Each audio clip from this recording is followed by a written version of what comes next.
comenzar con el tema que nos toca hoy, que es insuficiencia respiratoria.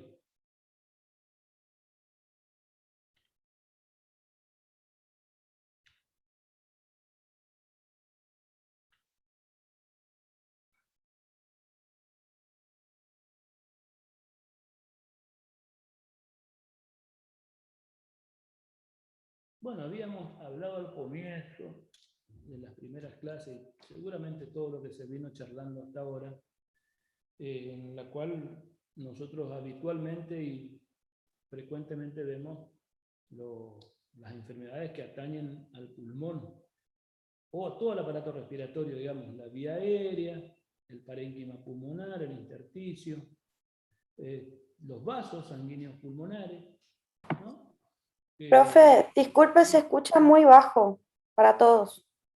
Se escucha muy bajo para todos. Sí.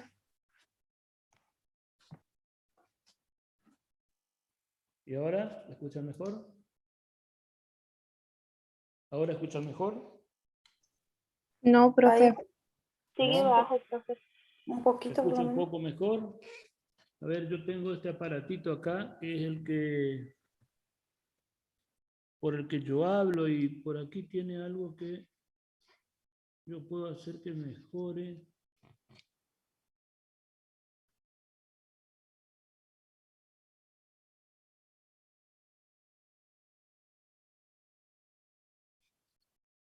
Bueno, tenía, no sé. ¿Escuchan bien? Ahí se escucha mejor. ¿Se escucha mejor? Voy a traer más para acá. ¿Escuchan mejor ahí? Un poquito mejor. Pues. Un poquito mejor. Uy, ahora ya no sé más cómo hacer para escuchar, para que me escuchen mejor. Si no le llamo al muchacho, si me van a escuchar mal todas las 2 horas. Ahí se le llamo. escucha. Ahí se escucha. Tranquilo, doctor, tranquilo. Ahí se escucha bien. Pero que yo no estoy Se escucha nervioso, bien, profe. es por ustedes. Se escucha bien, escucha bien. No, se Vamos escucha lá. bien, profe. Ahora sí.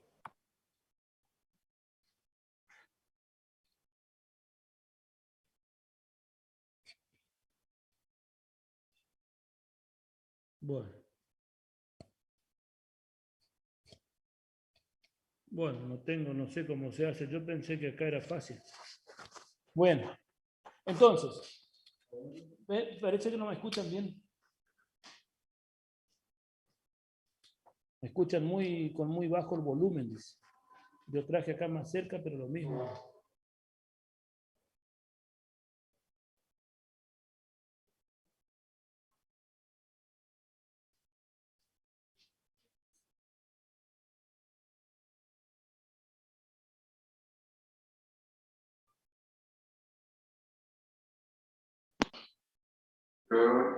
¿Y ahora? ¿Mejoró un poquito? Doctor, ahora se lo escucha perfecto. Un poquito mejor, pero yo quiero que esté mejor, no un poquito mejor. Profe, se lo escucha muy bien ahora. No, o sea, antes se lo escuchaba bien, pero un poco bajo, pero ahora está bien, digamos, el volumen.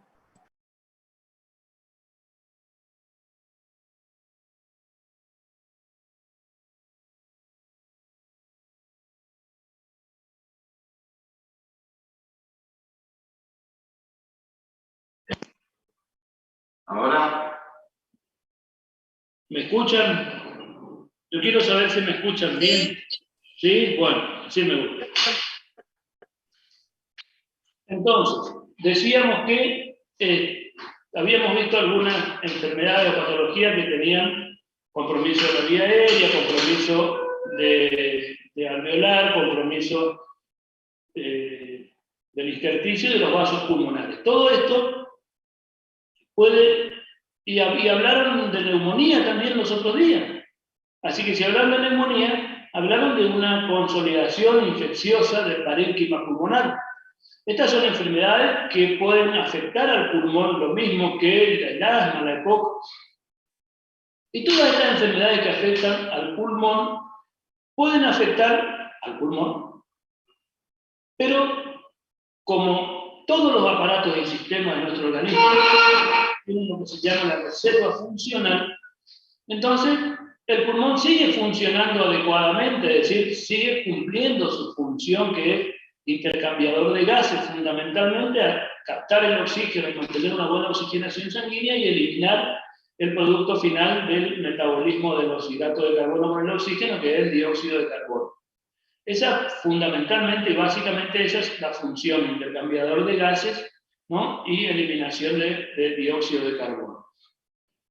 Pero resulta que la oxigenación en los tejidos tiene todo un largo camino que también habíamos hablado en la primera charla, que era captar el oxígeno, eliminar el dióxido de carbono, ese se transporta con la hemoglobina, que la capacidad de oxígeno en la hemoglobina, lo que se puede cuantificar, digamos, con el contenido arterial de oxígeno, o contenido capilar de oxígeno, que es igual a hemoglobina por 1.37 por saturación, más 0.03 por PaO2. Entonces, fíjense ustedes que esto es lo que el fundamento del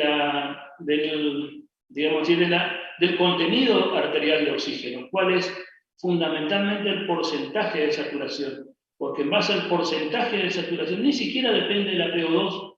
Fíjense ustedes que ni siquiera depende de la PO2, depende muy poco de la PaO2. El contenido arterial de oxígeno depende poco de la PO2, de PaO2 por 0.03. ¿Sí? Depende del porcentaje de saturación y de la cantidad de hemoglobina. Así, cuanto más hemoglobina y más saturación, más contenido arterial de oxígeno independientemente de la PO2. ¿No? Cuando la PO2 normal es 100, sería que acá tendríamos que sumarle 1. ¿No? Entonces, contenido arterial de oxígeno. ¿No? Y si uno quiere saber la disponibilidad de oxígeno en los tejidos, este contenido arterial tenemos que multiplicarle por el volumen minuto cardíaco, ¿no? Contenido arterial de oxígeno por volumen minuto cardíaco es la disponibilidad de oxígeno. Y si queremos saber el índice de disponibilidad de oxígeno, en vez de multiplicarle por el volumen minuto, le multiplicamos por el índice cardíaco. ¿Ustedes se acuerdan cuál es el índice cardíaco y de qué depende el índice cardíaco? A ver uno que hable. El índice cardíaco es volumen minuto sobre superficie corporal. ¿Sí? Es para que podamos comparar todos los individuos. Hay personas que tienen 110 kilos, no va a tener el mismo volumen minuto que una persona que tiene 45 kilos. Pero sí se pueden comparar porque tienen el mismo índice cardíaco, que es 2.2 litros por metro cuadrado de superficie o más. Entonces, eso sí se puede comparar, pero no el volumen minuto. Entonces, la disponibilidad, el índice de disponibilidad es contenido arterial de oxígeno por índice cardíaco por 10. Esto, por supuesto, es lo que lleva oxígeno a los tejidos, que es lo que se consume, ¿sí? Y que después, como producto final, ATP y dióxido de carbono.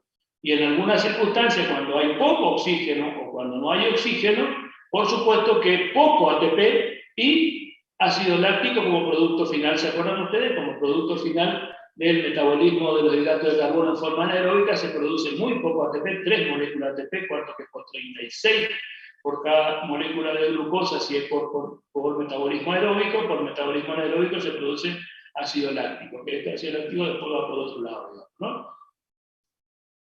Esto es lo que tenemos que tener en cuenta de toda la función del aparato respiratorio. ¿Cómo definiríamos insuficiencia respiratoria? ¿No? Es una entidad clínica multifactorial producida por una patología pulmonar, en este caso, bueno, cuando ya vimos las neumonías, pueden ser, pero a veces afectan al parénquima, pero no afectan la función. Eso es clave tener presente. O extrapulmonar aguda, por ejemplo, la enfermedad autoinmune. Por ejemplo, si el problema es neurológico, va a afectar la función respiratoria por la ventilación. Es decir, una entidad clínica multifactorial producida por patología pulmonar o extrapulmonar aguda o crónica, de severidad variable, que implica siempre gravedad. Así, siempre un problema respiratorio es grave. Sobre todo la insuficiencia respiratoria es grave, ¿no? Que se define a través del análisis de gases en sangre arterial.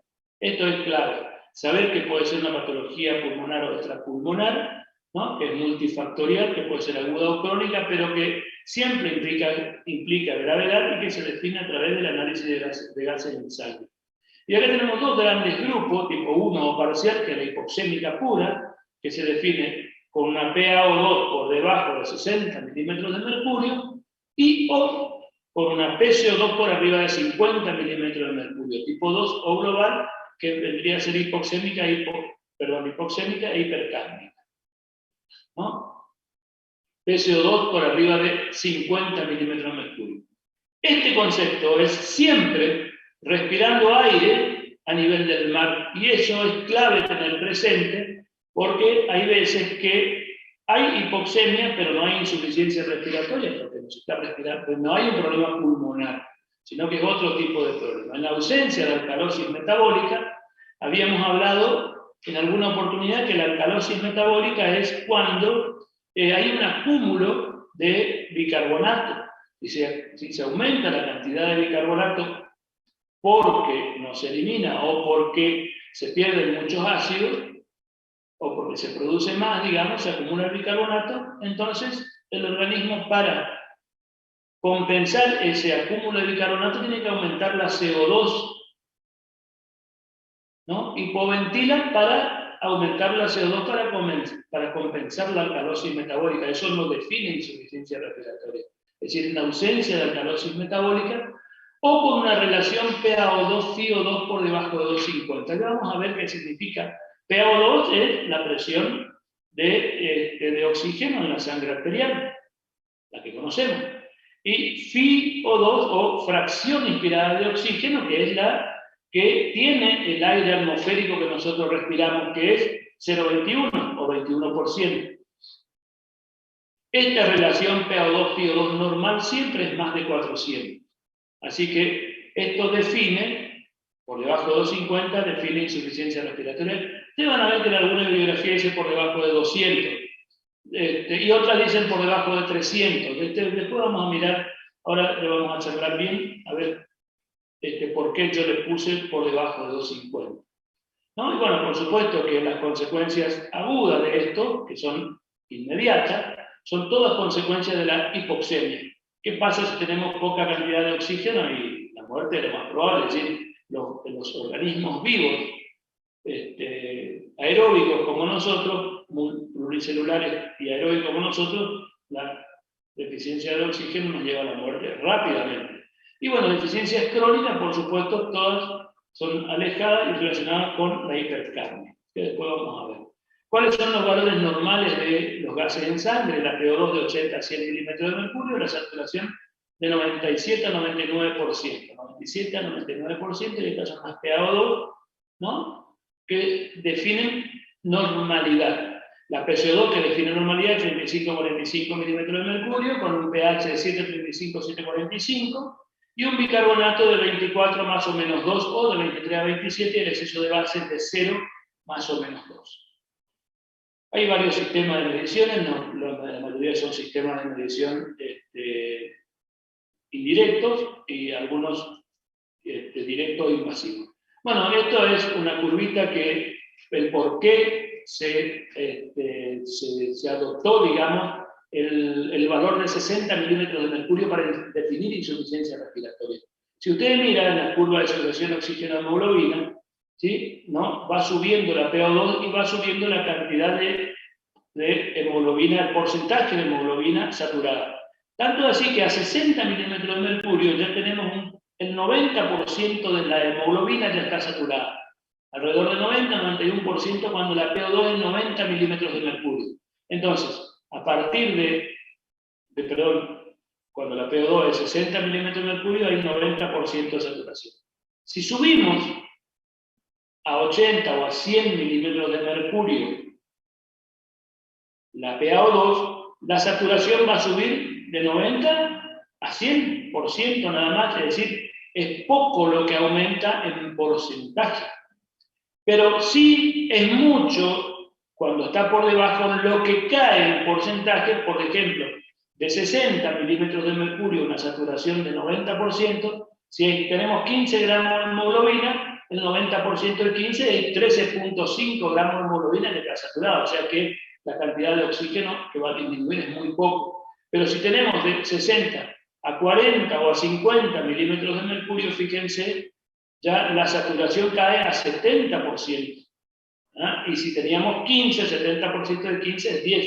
Hay más de 5 gramos de hemoglobina desaturada. Y 5 gramos de hemoglobina desaturada ya comienza a aparecer cianosis, que es un signo de insuficiencia respiratoria. O sea que el por qué se establece 60 milímetros de mercurio como valor límite para definir por debajo de esa insuficiencia respiratoria es porque por debajo de los 60 la desaturación de hemoglobina cae en forma brusca y rápida, y por encima de los 60 es muy poco lo que podemos aumentar. ¿Y por qué la CO2? Sí, porque cuanto más aumenta la CO2, más desplaza al oxígeno dentro del alveolo. Entonces, por arriba de 50 comienza a desplazar más el oxígeno, y esa es la explicación de una CO2 de 80, la PaO2 alveolar va a quedar muy baja. Entonces, la CO2 por arriba de 50 define insuficiencia respiratoria. ¿En qué otro sistema orgánico interviene el aparato respiratorio? Bueno, en el equilibrio ácido-base. ¿Ustedes se acuerdan que para que las proteínas y los sistemas enzimáticos tengan su efecto, su máxima capacidad de expresión o su máximo efecto,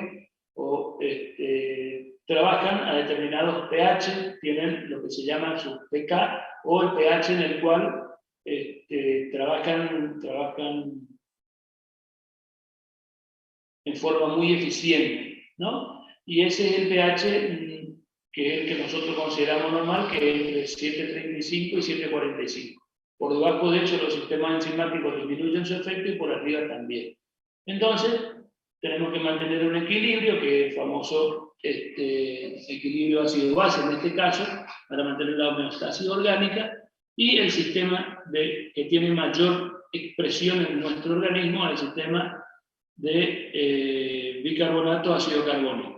Entonces el pH igual al pK de este sistema, que es la constante de disociación, más el logaritmo de la concentración de bicarbonato sobre la concentración del ácido. Esa es la fórmula real. Pero el ácido carbónico es el equivalente a la PCO2 por 0.03. Entonces el pH igual al 6.1 más el logaritmo de 24 por 40, que es la CO2, por 0.03 es 12. Entonces el pH es igual a 6.1 por el logaritmo de 20, 24 dividido 1.2 es 20. Y el logaritmo de 20 es 1.3. Es nuestro pH normal, 6.1 más 1.3, 7.4. 7.4, 5 puntos por debajo, 5 por arriba, es el pH que nosotros consideramos normal, 7.35 a 7.45. Y, por supuesto, que si nosotros nos ponemos a pensar, este es el componente, el bicarbonato, el componente metabólico de la fórmula del sistema bicarbonato ácido carbónico, y este es la CO2, componente respiratorio, la fórmula de Henderson-Hasselbalch. ¿Sí? Entonces, si nosotros tenemos que cualquiera de los dos puede aumentar o disminuir, tiene que haber una compensación para lograr mantener el pH en este sistema bajo, ¿no? Entonces tenemos dos trastornos básicos, ácido-base, dependiendo del aparato respiratorio. Son la acidosis respiratoria y la alcalosis respiratoria. Cuando se trata de alteración ácido-básica respiratoria, siempre hay dos tiempos, dos etapas, que es la acidosis respiratoria aguda y la acidosis respiratoria crónica. Lo mismo que para la alcalosis respiratoria aguda y alcalosis respiratoria crónica. No así para las alteraciones ácido-básicas metabólicas. Las metabólicas son acidosis o alcalosis y no tienen dos componentes. Entonces, los trastornos respiratorios dijimos que la acidosis respiratoria aguda, ¿sí?, aumenta drásticamente la PCO2. ¿Por qué? Porque hay una hipoventilación alveolar. ¿Sí? ¿Y qué es lo que tiene que pasar si hay un problema respiratorio de aumento de la PCO2? Tiene que aumentar el bicarbonato. Y aumenta 0,5 a 1 miliequivalentes litro por cada 10 milímetros de mercurio de aumento del bicarbonato, de aumento de la CO2. ¿Sí? Entonces, la acidosis respiratoria aguda, aumento de CO2, el trastorno primario, la compensación es el aumento del bicarbonato y aumenta 0,5 a 1 miliequivalentes litro por cada 10 milímetros de mercurio de aumento de la PCO2. Entonces, la acidosis respiratoria, si ustedes miran respecto de la crónica a la aguda, por cada 10 aumenta 3 a 5. Es decir, la acidosis respiratoria crónica es mejor compensada que la acidosis respiratoria aguda. Por la sencilla razón de que los trastornos respiratorios se pueden cambiar rápidamente los valores y la parte metabólica necesita activación de sistemas enzimáticos y eso demora un poco más de tiempo. Lo mismo que para la alcalosis respiratoria, ¿sí? La alcalosis respiratoria es trastorno primario, disminución de la PCO2, ¿no? Tiene que aumentar el bicarbonato por cada 10, un miliequivalentes litro por cada 10 milímetros de mercurio de descenso de la CO2, tiene que aumentar 1 miliequivalente litro de bicarbonato. Lo mismo que la alcalosis respiratoria crónica, aumenta hasta 2 miliequivalentes litro el bicarbonato, perdón, disminución, digamos, disminuye 2 miliequivalentes litro por cada 10 milímetros de mercurio de aumento de la CO2. Bueno, esto es simplemente para tener una idea de que cuando ventila bien el paciente, ¿qué es lo que pasa? Ingresa el oxígeno, ¿sí? Y fíjense, 100 milímetros de mercurio, de un valor inicial de la presión menos a 40, se va a 100, esto es para acá, y la CO2 que tenía 45 milímetros de mercurio, que se eliminó, queda 40 milímetros de mercurio en la sangre capilar venosa y la capilar arterial, que esto sería al revés en el pulmón, ¿no? Esto es el capilar arterial y esto es el capilar venoso, porque en el pulmón, en la sangre venosa pulmonar es la que tiene mayor PO2 y menor CO2. Esto que tiene muchos números, simplemente es para tratar de entender cuál es la presión, por ejemplo, de oxígeno en el alveolo. PaO2, cuál es la presión de oxígeno alveolo y cómo se obtiene, cómo se llega a saber que esta es la presión de oxígeno en el alveolo. Utilizando una fórmula que se llama la fórmula del gas alveolar, que es esta formulita, ¿no? Por ejemplo, nosotros definíamos respirando aire a nivel del mar. A nivel del mar la presión barométrica es 760 milímetros de mercurio y respirando aire es 21%, 0,21. ¿Sí? Esto es lo que nosotros conocemos, ¿no? Entonces, nosotros respiramos aire. Cuando el aire ingresa por las fosas nasales le purifican, humidifican el aire y calientan el aire. En eso de humidificar el aire también las partículas de gas de agua, digamos, disminuyen la presión. Entonces ustedes van a ver que la presión inspirada en realidad es igual a la presión inspiratoria, que sería la presión barométrica, menos la presión de saturación de vapor de agua. Y la presión de saturación de vapor de agua es 47, ¿no? Entonces tenemos, dentro del aire, va la presión, la ecuación del gas alveolar es 760 menos, que es la presión barométrica, menos presión de saturación de vapor de agua, que es 47 milímetros de mercurio. 760 menos 47 milímetros de mercurio me da 713, ¿no? 713. Por fracción inspirada, 713 por 0,21. Si ustedes sacan 713 por 0,21 le va a dar alrededor de 150. 150 milímetros de mercurio, ¿no? Que es esto que está acá. Menos la PCO2, ¿no? La PCO2 es 47, entonces la presión del gas alveolar es más o menos 110 milímetros de mercurio. Hagan el cálculo y ustedes van a ver que esto es así. Entonces, la presión del gas alveolar, o la ecuación del gas alveolar, también le llama el WES, o presión de oxígeno del gas alveolar, es 760 menos 47 por 0,21 menos PCO2 por cociente respiratorio.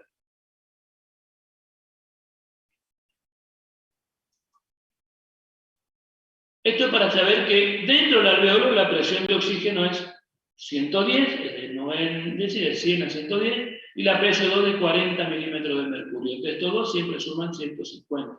La presión de saturación de vapor de agua es 0,47, como lo habíamos dicho, ¿no? Como había dicho recién. Y estos son los gradientes alveolo arterial de oxígeno y este es el alveolo arterial, este es el arterio alveolar, este es la diferencia, este es el gradiente, y esta es la relación PaO2-FiO2. Si ustedes sacan las cuentas, habíamos dicho recién, ¿no?, que la PaO2-FiO2 era por arriba de 400. Dijimos que se define como una PaO, la insuficiencia respiratoria se define como una PaO2 por debajo de 60 milímetros de mercurio y una CO2 por arriba de 50 milímetros de mercurio. Entonces, la disminución de la PaO2 se denomina hipoxemia. ¿Sí? ¿Cuáles son los mecanismos de la hipoxemia? ¿Por qué mecanismo cae el oxígeno en la sangre? Entonces, puede ser uno de ellos disminución de la cantidad de oxígeno inspirada, ¿no? Por disminución de la fracción inspirada de oxígeno o por disminución de la presión barométrica. Es decir, si a nivel del mar es 760, a 2.500 metros o a 3.000 metros de altura es 500 y algo la presión barométrica. Si ustedes sacan la cuenta, el 21% de 500 es 100, así nomás. O sea que rápidamente ya tienen que tener una idea de cuando subimos muy arriba en las alturas, la cantidad de oxígeno disminuye, no disminuye la fracción inspirada, disminuye la cantidad de oxígeno. Con la misma fracción, pero al tener menos presión, disminuye la cantidad de oxígeno. Ese es un mecanismo, disminución de la presión inspirada de oxígeno. Segundo mecanismo de hipoxemia, mecanismo fisiopatológico de hipoxemia, hipoventilación alveolar, ¿sí? Y alteración BQ. Estos, la hipoventilación, siempre tiene hipercapnia, y alguno de las alteraciones BQ, o sea, ventilación-perfusión, suele tener hipercapnia. Otro de los mecanismos es el Shunt, o mecanismo de cortocircuito. El otro mecanismo de trastorno de la difusión, y el otro es la saturación de oxígeno de sangre venosa mixta. La alteración BQ, el Shunt, trastorno de difusión, y la saturación, la baja saturación de oxígeno de sangre venosa mixta, cursan con gradiente a alvéolo arterial elevado. Ahora vamos a analizar esto también. Y la hipoventilación alveolar tiene un A-A normal. Entonces, vamos a analizar rápidamente, pensando en el primer cuadrito que habíamos visto de la presión alveolar de oxígeno. Por ejemplo, fíjense ustedes, a 2.500 metros de altura la presión barométrica es 500 milímetros de mercurio. Si ustedes tienen una calculadorita por ahí, ¿no? Y a nivel del mar es 760, fíjense ustedes, 500, ¿no? 500 milímetros de mercurio es más de 2.500. La fracción inspirada, 5 es 0,21 o 21%, ¿no? A grandes alturas. Entonces, 500 menos 47, que es la presión del gas alveolar, ¿sí? Menos 47, por fracción inspirada, me da una presión inspirada de oxígeno, fíjense ustedes, la presión que va entrando de 95 milímetros de mercurio, menos 47, que es la presión menos la PCO2, que es de 40, me va a dar 55 milímetros de mercurio la presión alveolar de oxígeno a más de 2.500 metros de altura. Y esta es la causa por la que algunos deportistas rinden menos. Ya de entrada tienen 55 milímetros de mercurio en el alveolo. Aún con saliendo la sangre 100% oxigenada, va a salir con una PaO2 de 55 milímetros de mercurio. No puede salir con una PaO2 mayor, ¿no? 45, 50 con una -A de 10 en este caso. ¿Sí? Entonces, ¿qué es lo que tiene que pasar? Tiene que haber una compensación aguda, aumenta la frecuencia respiratoria y taquicárdica, y bueno, y la compensación crónica a grandes alturas es el aumento de la cantidad de hemoglobina o de los glóbulos rojos, la poligloburia, la enfermedad de Mohs, que es. ¿Estamos bien hasta acá? Lo que no queda claro, por favor, pídanme que les explique, yo les voy a volver a explicar. Chiavoni María, ¿vos estás ahí, Chiavoni? Chiavoni no está. Y yo quiero ver, le puso una hermosa foto. María, se fue a almorzar, María. Hola, profe. Estoy acá, pero estoy atendiendo a los albañiles de la casa. Ah, bueno. Ahora te escuché. Bueno, puso una linda foto. Pongan, si ustedes se van así como María, Pongan una linda foto por lo menos. Bueno, ¿está quedando claro hasta acá? Sí, profe. Bien. El otro mecanismo era la hipoventilación alveolar. Acuérdense ustedes, disminución de la presión inspirada de oxígeno o la hipoventilación alveolar. ¿Qué pasa con la hipoventilación alveolar? Vamos a suponer que la PCO2 se va de 47 a 85, aún respirando aire, ¿no? 760 a nivel del mar, fíjense, de 85 la PO2 baja alveolar a 65 porque ocupa más lugar la CO2 y desplaza el oxígeno. ¿Estamos bien? Fíjense ustedes, la PO2 va a salir con 55, el A-A es de 10 milímetros de mercurio.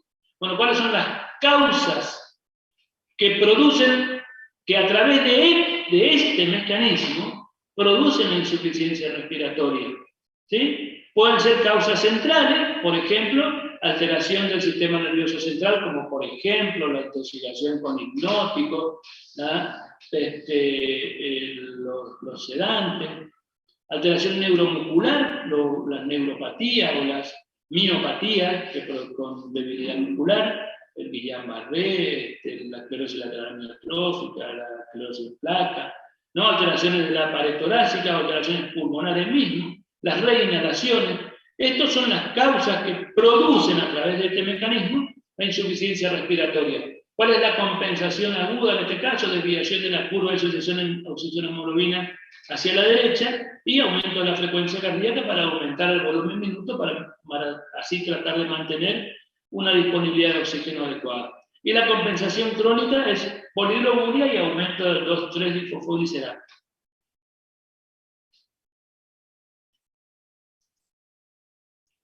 El otro mecanismo de hipoxemia era la alteración de la relación ventilación-perfusión, alteración de Q, ¿no? Normalmente, fíjense ustedes, ventilación, ¿sí? Cuando disminuye la ventilación, disminuye, ¿no? Por ejemplo, si la ventilación va a 0,5 y la perfusión a 1, disminuye la relación. Que es el mismo caso que cuando aumenta mucho la perfusión y se mantiene la ventilación. Es decir, pueden ser disminución de la alteración de la relación de Q, puede ser por disminución de la ventilación o por aumento de la perfusión. ¿Cuáles son las causas de disminución de la ventilación? Bueno, dijimos enfermedad pulmonar obstructiva crónica, asma, algunas neuropatías, ¿no? Las alteraciones del sistema nervioso central, algunas neumonías, algunas neumopatías, el edema agudo de pulmón, disminución de la ventilación. Y cuando aumenta la perfusión, en el pulmón que no tuvo la embolia de pulmón, la perfusión se va al doble. Lo mismo así que en los pacientes de algunas cardiopatías congénitas, la comunicación interauricular, por ejemplo, produce aumento de la perfusión, produce un hiperflujo pulmonar, ¿no? Cardiopatía congénita, bueno, cuando se le saca un pulmón, ¿no? Fíjense ustedes, mecanismo de hipoxemia, alteración de Q, cursan con A-A aumentado, la hipoventilación cursaba con A-A normal, ¿sí? Esta cursa con A- aumentado, pero mejoran cuando le enriquecemos las mezclas de oxígeno, ¿sí? Cuando le aumentamos el oxígeno, mejora con el aporte de oxígeno. La desigualdad ventilación-perfusión, normalmente la relación de Q en las diferentes unidades por diferentes regiones va de 0,3 a 6, siendo la mayoría de las unidades 8. Si ustedes se ponen a pensar un cálculo simple, grosero, de la relación BQ, ¿no? Si ustedes se ponen a pensar, la ventilación alveolar es igual al BT menos BD. El BT es el volumen corriente y el BD es el volumen del espacio muerto, ¿no? O sea, BT menos BD, volumen corriente, que es 500 más o menos volumen del espacio muerto, 350, me da una diferencia de 350. Por frecuencia respiratoria, por 15. 350 por 15 me da 4.800 y algo, 5.000 más o menos. 5.000 mililitros. Y si ustedes se ponen a pensar, el volumen minuto cardíaco, ¿cuánto es? 5.000 mililitros. Que es volumen sistólico por frecuencia cardíaca. O sea que, y esos 5.000 mililitros pasan por el pulmón en unidad de tiempo. O sea que la relación BQ anda cerca de 1 siempre, que es más o menos lo que acabamos de ver acá. 0,8, 1. ¿Sí? La desigualdad de Q, bueno, es la causa más importante de hipoxemia, es el mecanismo más importante de hipoxemia. Y también puede provocar, bueno, en algunos casos hipercambio. La relación BQ puede alterarse en dos sentidos, alto BQ o bajo BQ. Ya habíamos visto cuál era el alto BQ y bajo BQ. El alto BQ son situaciones donde la perfusión pulmonar se reduce con respecto a la ventilación. ¿Sí? La ventilación queda igual o disminuye poco, pero se reduce mucho la ventilación, ¿no? Ejemplo, tromboembolismo de pulmón disminuye la perfusión, ese genera lo que se llama un efecto de espacio muerto. Bajo BQ, cuando la ventilación es inadecuada, ejemplo, asma, bronquitis crónica, o cuando se sobreperfunden alveolos normalmente ventilados, efecto Shunt o cuando hay en el TEP. Entonces, la hipoxia y algún grado de hipercapnia solo se da en la desigualdad con bajo BQ. Esto genera respuestas compensadoras como la vasoconstricción hipóxica y aumento del volumen minuto respiratorio, es decir, aumento de la hiperventilación pulmonar sería como respuesta compensatoria. Esto es lo que nosotros vamos a ver después, ¿sí? Una complicación que es la hipertensión.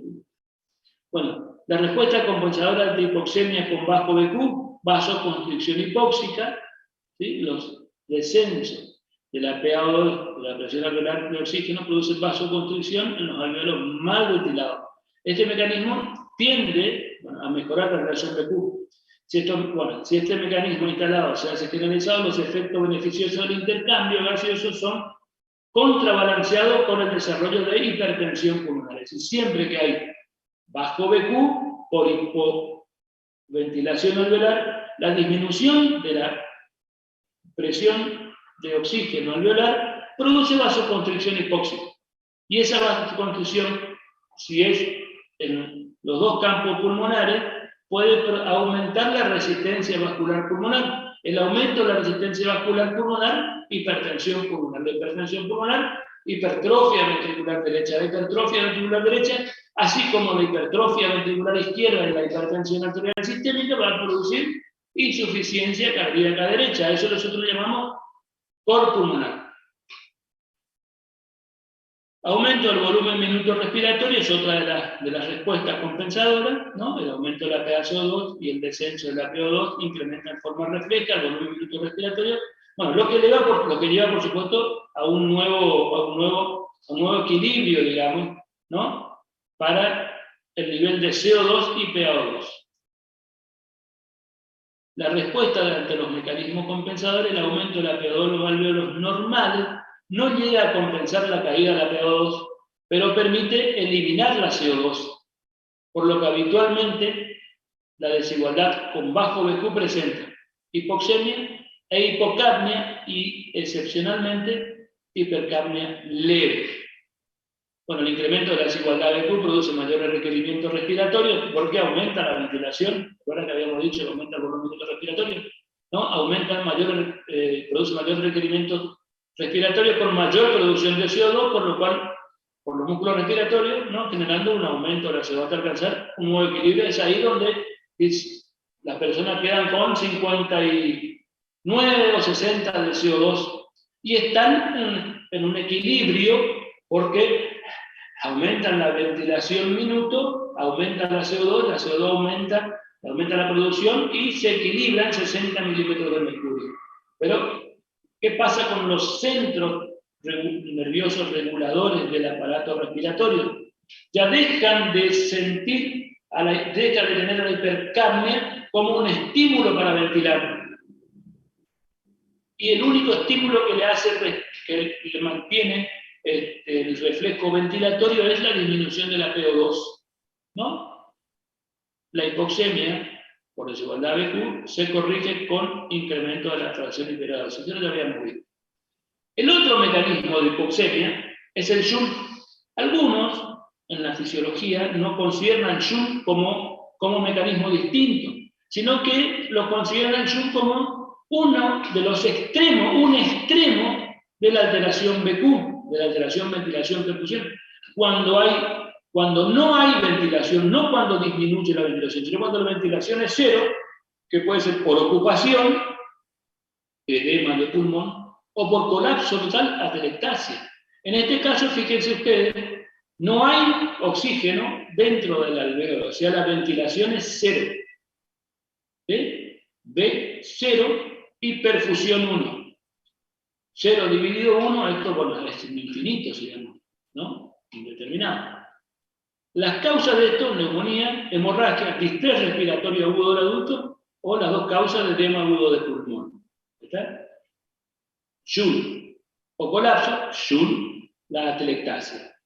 ¿Qué pasa cuando este es el mecanismo de hipoxemia? Le damos oxígeno y no mejoran con el aporte de oxígeno. El otro mecanismo es este, pero este mecanismo de disminución de la saturación de sangre venosa es importante cuando hay este mecanismo. Este es el mecanismo que se da frecuentemente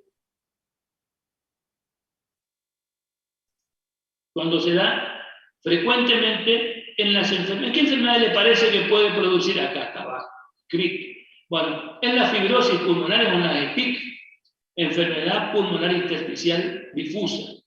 Entonces, ¿qué pasa en estas enfermedades? Fíjense ustedes que esto es, desde el punto de vista fisiopatológico, interesante. ¿No? Normalmente, la sangre capilar está en contacto con el alveolo alrededor de un segundo. Un segundo está todo en contacto, todo el tiempo. En el primer tercio de ese segundo ya se equilibra la presión de oxígeno del capilar con la presión del oxígeno del alveolo. Entonces quedan 2/3 de tiempo como reserva funcional respiratoria. Esto es normal. ¿Qué pasa en las personas que tienen fibrosis pulmonar, alteración de la membrana de difusión? ¿Sí? Lo que pasa cuando la persona está en reposo es lo siguiente, que se terminan de equilibrar recién en el segundo tercio, o sea que pasan el 60-70% del tiempo para terminar de equilibrarse. ¿Sí? Se equilibra la presión del capilar pulmonar con la presión de oxígeno del alveolo. Esto en reposo. ¿Qué pasa cuando la persona hace alguna actividad física? El tiempo que transcurre en contacto es mucho menor. ¿Sí? De ser un segundo pasa a ser 0,7 segundos o 0,5 segundos. Entonces, ¿qué pasa? La sangre no termina de equilibrarse, la sangre capilar no termina de equilibrar la PaO2 porque la difusión no es lo suficientemente rápida. Entonces, la sangre que sale de ese capilar sale con una PaO2 menor.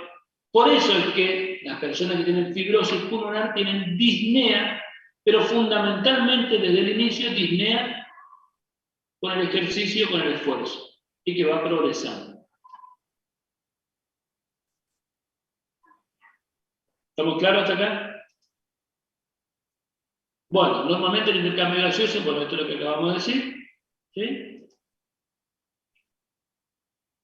Y esto es la relación PaO2-FiO2, ¿no? Dijimos que si ustedes sacan las cuentas, la PaO2 normal, vamos a suponer que sea 97 milímetros de mercurio, la presión arterial de oxígeno, 97 milímetros de mercurio.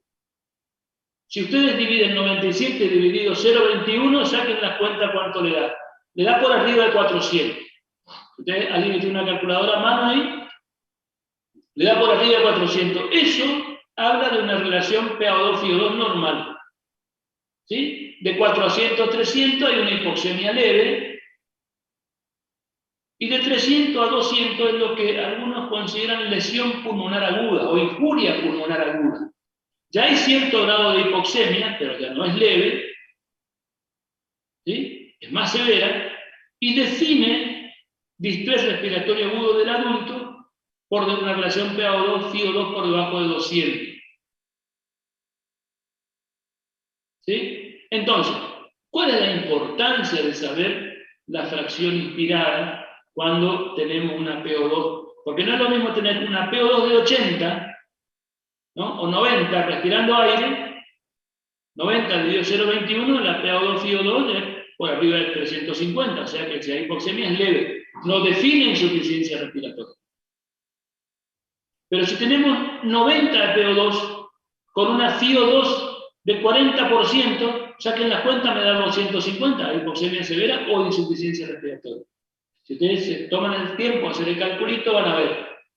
Entonces, esa es la importancia de conocer la relación PaO2-FiO2, y por debajo de 250 define insuficiencia respiratoria.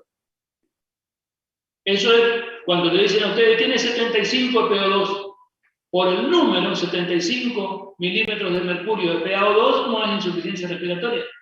Pero si está respirando con una fracción inspirada de 35%, sí es insuficiencia respiratoria, porque 75 sobre 0,35 me da 200, 210 por ahí. Y es por debajo de 250.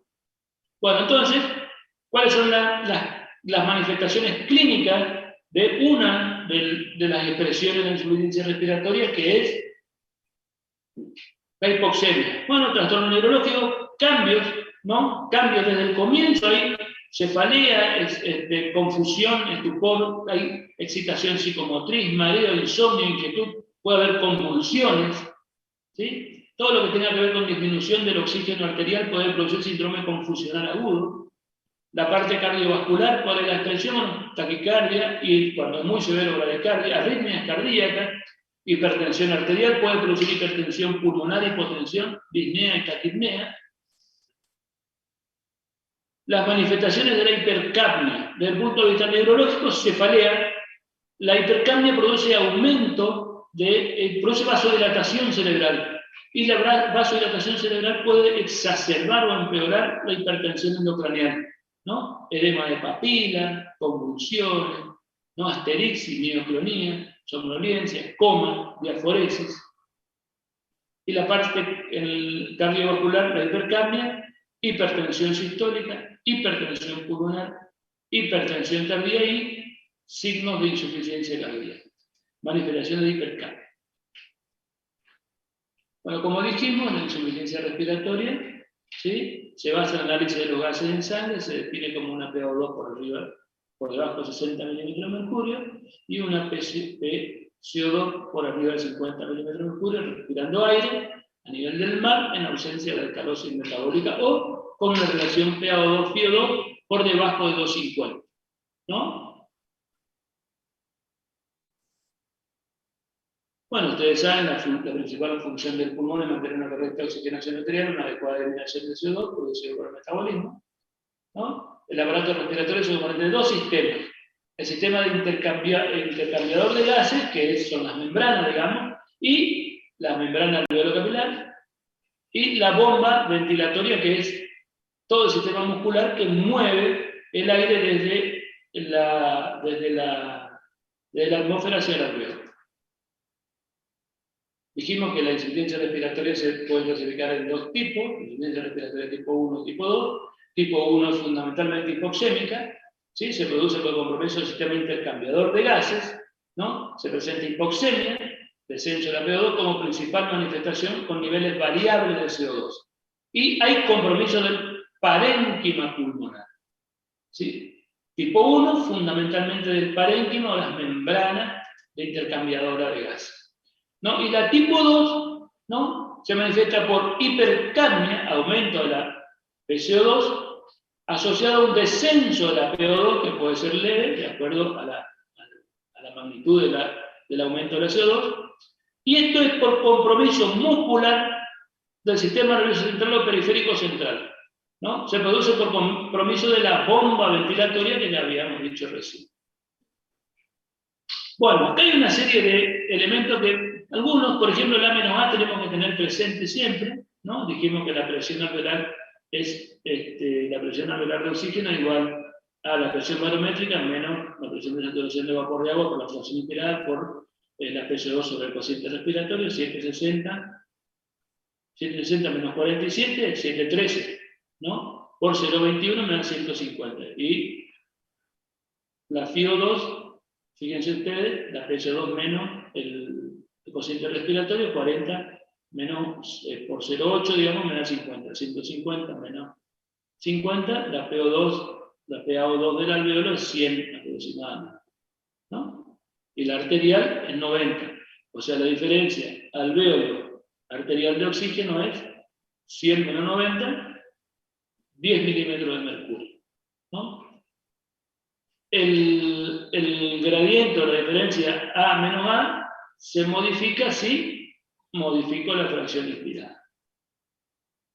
Bueno, ¿cuál es la interpretación de este gradiente? Los pacientes hipoxémicos con A menos A normal, ¿sí? Que están hipoxémicos con A menos A normal, tienen hipoventilación alveolar, ¿no? Es decir, el problema está en la bomba ventilatoria, no en el parénquima pulmonar. Eso es.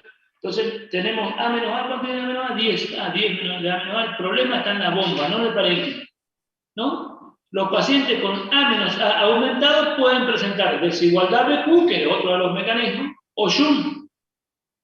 ¿Y qué hacemos para aclarar esta situación? ¿No? Le damos oxígeno a altas concentraciones. Si corrige es BQ, y si no corrige es SHUNT. ¿Estamos entendiendo?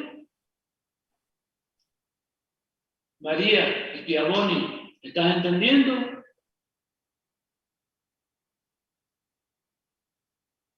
Se fue a dormir. Ah, puso, ahora sí le veo. Bueno, está despierto. Seguimos entonces. En serio, profe, estaba atendiendo a los albañiles de la casa. No estaba atendiendo la clase. Bueno, seguimos. Tengo empleados trabajando y como mis padres se fueron, me quedé a cargo y tenía que abrirles. No te preocupes. Después ocuparte en entenderlo, ¿no? Bueno, ¿cómo se calcula la PaO2-FiO2 o la PAFI? También se llama PAFI, por ejemplo, permite ver la evolución de los pacientes con insuficiencia respiratoria hipoxémica independientemente del valor de FiO2, ¿no? De la FiO2, que es la fracción inspirada que estén recibiendo. El valor normal, dijimos, era más de 400, ¿no? Valores de menos de 300, hablamos de injuria pulmonar aguda, y menos de 200 es un dato a favor del síndrome de distrés respiratorio agudo del adulto. Y define también insuficiencia respiratoria.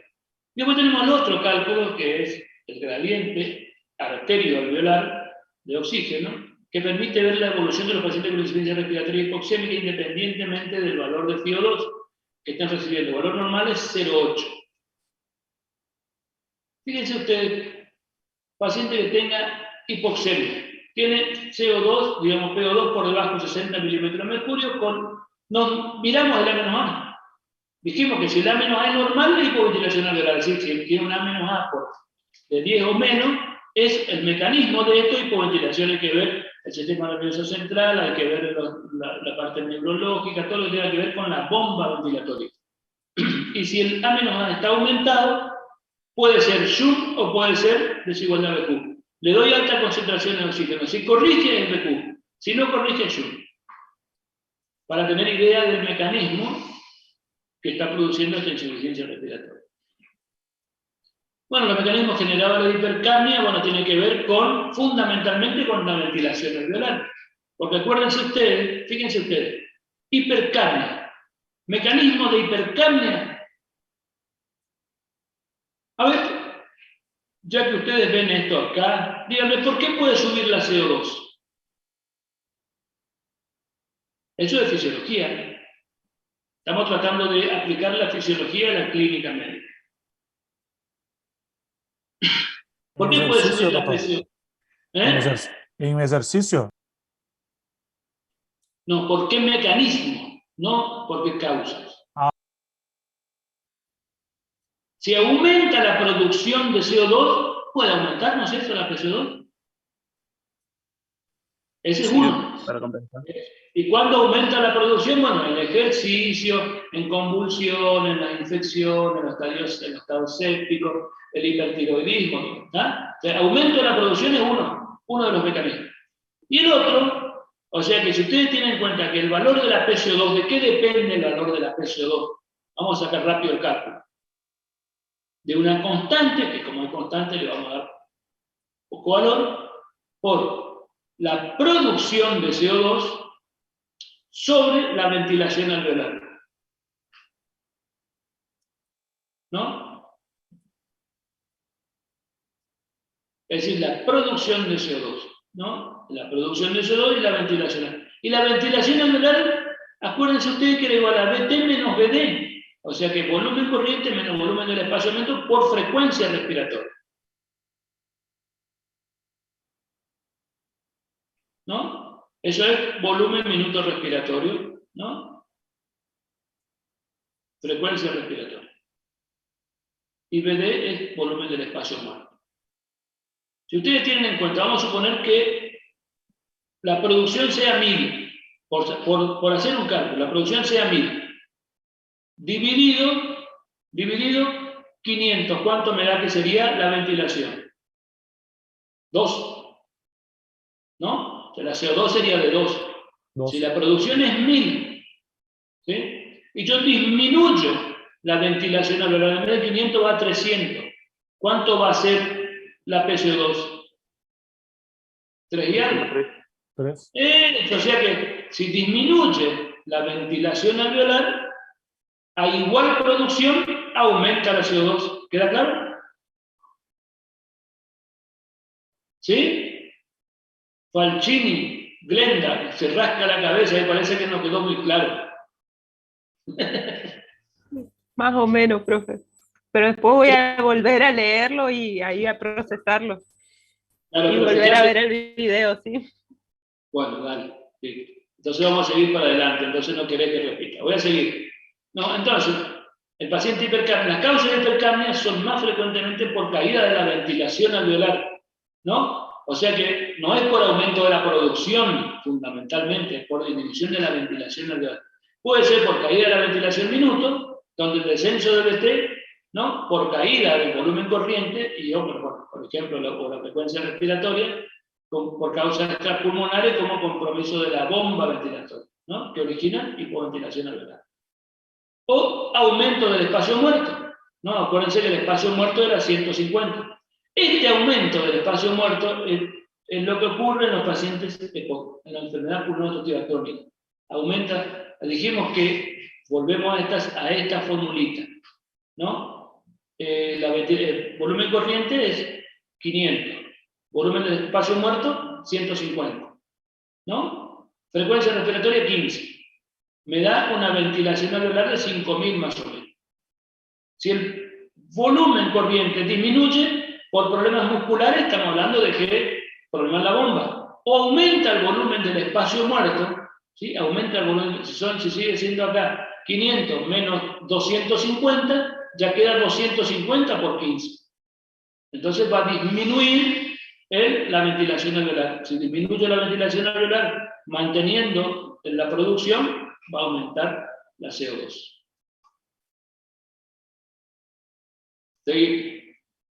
Bueno, el espacio muerto fisiológico cuantifica el volumen de gas que no participa en el intercambio gaseoso. Esto es la fórmula del DBT, esto es más para cuando tenemos pacientes con asistencia respiratoria mecánica. Desde el punto de vista de la etiología, entonces, la insuficiencia, todo esto que vimos antes eran todos mecanismos, ¿sí? De hipoxemia y de hipercapnia. Y fuimos diciendo algunas causas.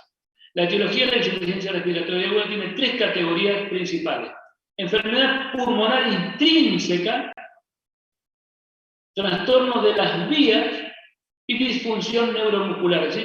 Esto es de la bomba, lo habíamos visto. Esto es asma, EPOC, ¿no? Y enfermedad pulmonar intrínseca sería el enfisema y las EPIC y las neumonías, o el edema agudo.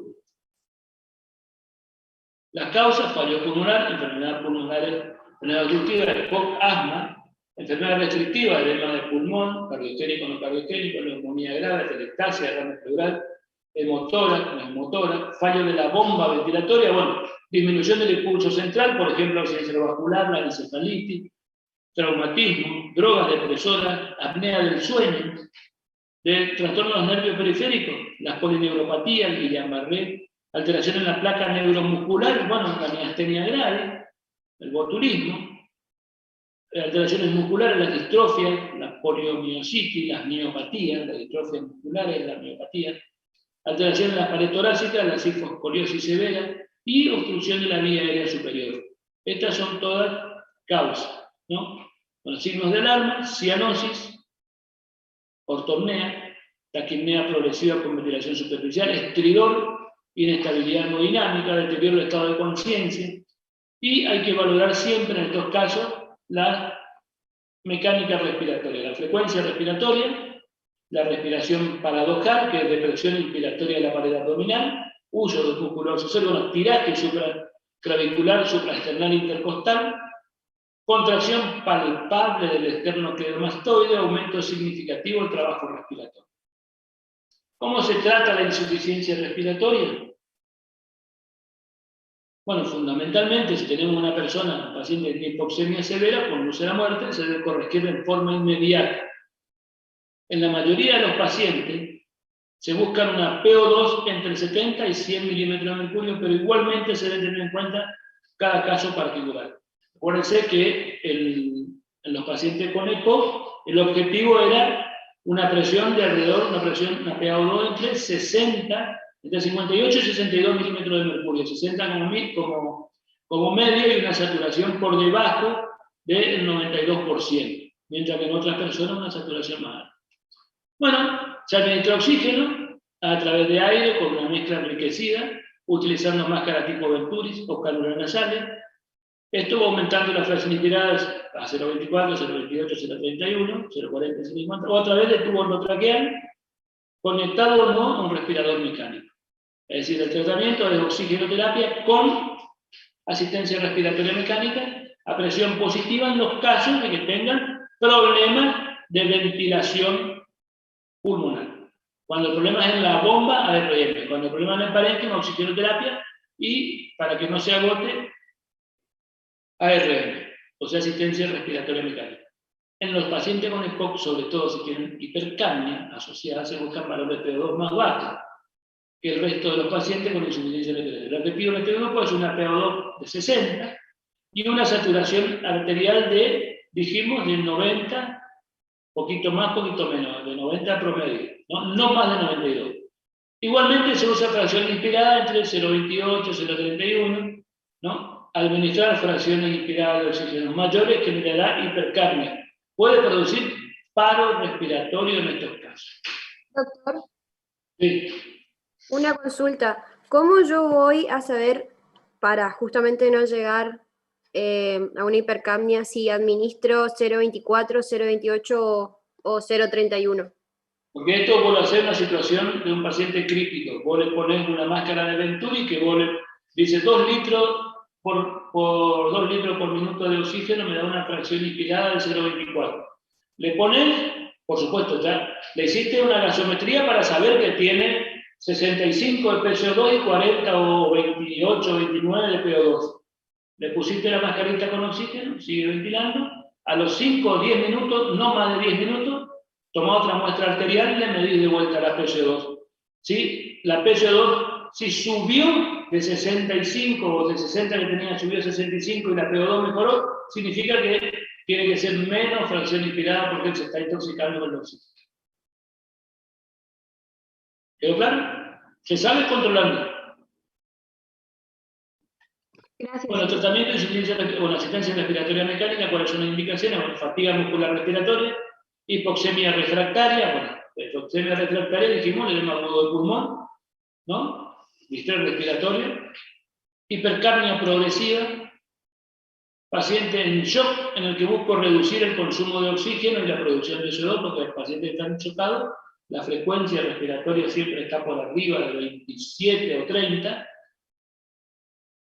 y por supuesto que siempre hay que analizar la utilización de asistencia respiratoria mecánica invasiva o no invasiva. ¿Cuándo se indica trasplante de pulmón? ¿A quiénes se debe proponer trasplante de pulmón? En general se debe proponer trasplante de pulmón a todo paciente que, a pesar de haber recibido un tratamiento médico adecuado, presente insuficiencia respiratoria avanzada, no reversible, al que se le calcula una expectativa de vida inferior a 2 años. Esto fundamentalmente los pacientes que tienen deficiencia alfa-1 antitripsina, la fibrosis quística, bueno, y algunos pulmones secuelares también. Bueno, el paciente debe ser capaz de aceptar la lista de espera los riesgos de la intervención y los frecuentes controles postoperatorios. Enfermedades y condiciones que ameritan un trasplante, paciente afectado de POC y enfisema por déficit de alfa-1 angiotensina, que suelen ser jóvenes, paciente afectado por fibrosis quística y bronquiectasia, afectado por fibrosis pulmonar idiopática, las EPIC, y paciente afectado por hipertensión pulmonar y síndrome de Anselmeyer. Bueno, criterio de indicación, enfermedad pulmonar avanzada con escasa expectativa de vida, menos de 2 años, habíamos dicho, edad inferior a los 60 años, a los 65, ¿no? Para trasplante pulmonar inferior, para unipulmonar inferior a 55.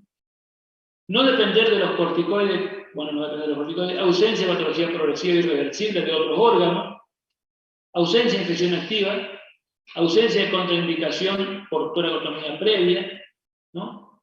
Ausencia de producción, bueno, de problemas psicosociales o historia de incumplimiento terapéutico, esto contraindica, adecuado estado nutricional, ausencia de contraindicaciones para tratamiento inmunosupresor y paciente que esté adecuadamente motivado. Bueno, todo esto lo que tenía que ver con insuficiencia respiratoria, mecanismo, fisiología, fisiopatología, cómo sabemos la presión del gas alveolar, la diferencia alveolar arterial de oxígeno, el gradiente arteriovenoso de oxígeno, para qué sirve la PAFI, qué significa, el valor en el diagnóstico y en el seguimiento de los pacientes con insuficiencia respiratoria, qué pasa a las grandes alturas. Entonces, disminuye la fracción inspirada a grande altura. No, a grande altura sigue siendo 0,21. Lo que disminuye es la presión barométrica, no disminuye la fracción. ¿Queda claro? Sigue siendo 0,21. Pero no es lo mismo 0,21 de 700 que 0,21 de 500. ¿Me están entendiendo? Bien. Ahora cambiaron de lugar y no sé de dónde están los chicos. Qué lástima. ¿Y Caro Duarte? ¿Quién es Caro Duarte? Soy yo. ¿Por qué no te veo? Ay, porque no me gusta activar mi cámara, profe. Ah, algunas prendieron rápido la camarita.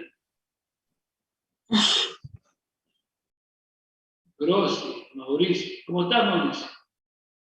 Bien, profe. Estoy descansando 2 segundos para comenzar a hablar del edema del pulmón. A ver, yo creo que ustedes ya vieron en fisiología, en fisiopatología, ya vieron qué significa edema. ¿Qué significa edema?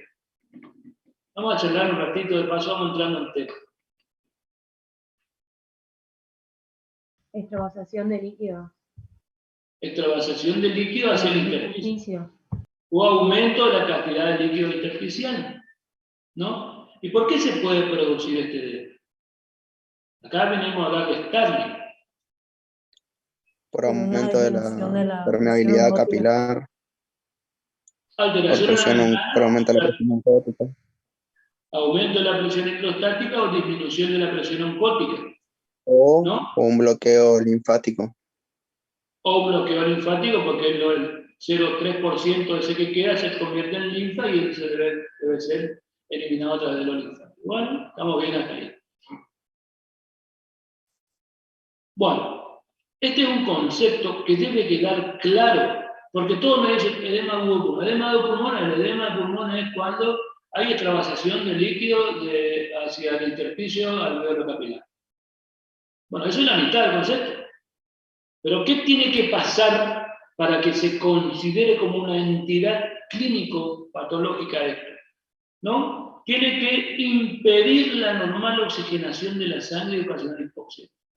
El edema agudo de pulmón es este, ¿no? En la acumulación de líquido en el pulmón que impide, o sea que hay una insuficiencia respiratoria ocasionada por el acúmulo de líquido en el intersticio. Ese es el concepto de edema de pulmón. Concepto claro. Tiene que haber insuficiencia respiratoria. Si no, no es en los casos de fallo de bomba miocárdica, hay una insuficiencia cardíaca descompensada nada más. Pero este es el concepto. Bueno, filtración de líquido, ¿no? Trasudado al endotelio alveolar, provocando disminución de la capacidad de difusión, hipoxia y disminución de la ventilación. Todo esto son conceptos que deben quedar claros, ¿sí? Por ahí no sé si están claramente especificados en los libros, pero bueno, como se clasifica, hay dos grandes tipos, cardiogénico o no cardiogénico. El cardiogénico, hubo uno que me explicó la ley de Starling. El cardiogénico, ¿a cuál de los tipos de la ley de Starling corresponde?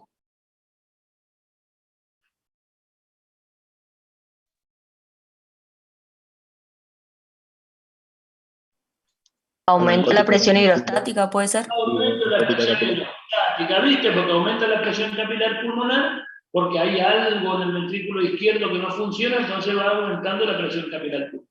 Es hidrostático.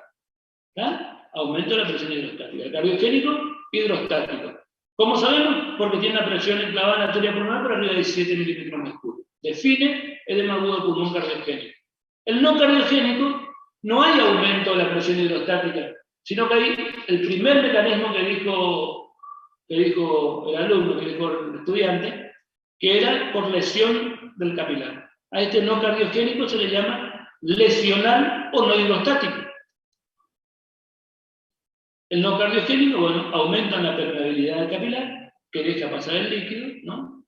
Inhalación de tóxicos, toxinas circulantes, reacción inmunológica, drogas, y bueno, toxinas circulantes puede ser endotóxico, fundamentalmente cuando en el CIR por sepsis, una de las principales causas. No cardiogénico. Infección, neumonitis por irradiación, uremia, distrés respiratorio agudo del adulto, que es el síndrome, se llama, y después realizar toda la concentración con drenaje súbito y masivo de neumotórax o de hidrotórax. También alteración del sistema linfático, disminución del drenaje linfático normal de los pulmones puede ocasionar esto. O una hipoaluminemia, esto es muy difícil, ¿no? Disminución de la presión, pero esto se produce solo edema en las regiones de Clive y no alcanza a producir la insuficiencia respiratoria, pero sí puede aparecer renal, hepática, nutricional, etc. Síndrome de estrés respiratorio agudo del adulto. Bueno, cuando un cuadro de dificultad respiratoria que cursa con una hipoxemia severa por afectación del intersticio del pulmón debido a un aumento en la permeabilidad de las paredes alveolares, ¿no? O sea que una insuficiencia respiratoria por aumento en la permeabilidad de las paredes la permeabilidad de las paredes alveolares. El criterio actual para definir síndrome de distrés toma en cuenta los parámetros de oxigenación alterados. ¿Cuál es el parámetro de oxigenación alterado? ¿No? Es decir, hipoxemia por edema.